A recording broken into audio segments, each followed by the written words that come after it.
It's wonderful to have the opportunity to address French-speaking colleagues in this conference who study psychological trauma and dissociation.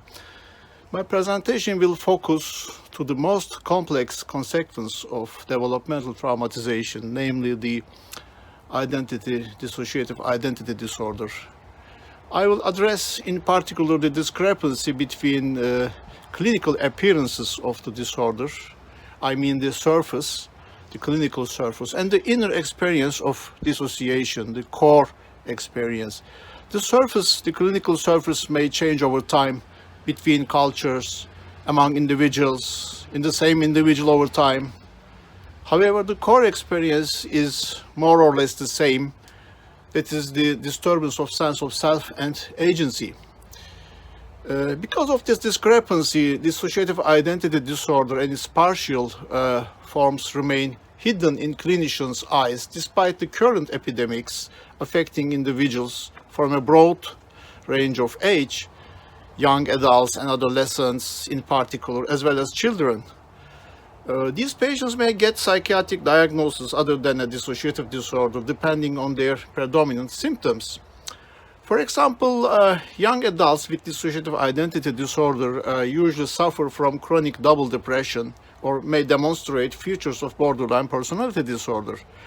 Others may come up with persistent functional somatic symptoms, a brief psychotic attack, or just a milder nervous breakdown.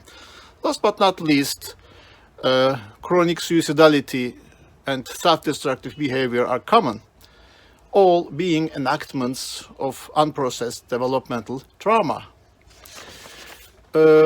Traumatized dissociative children may be diagnosed as having disruptive mood dysregulation disorder, attention deficit hyperactivity disorder, or conduct disorder.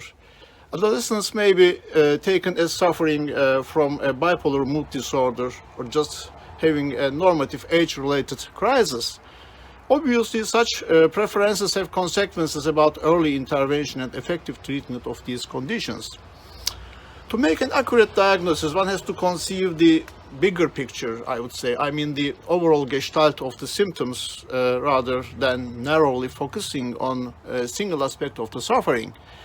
And most importantly, the inner experience of fragmentation should be inquired, which may be difficult for the patient to articulate.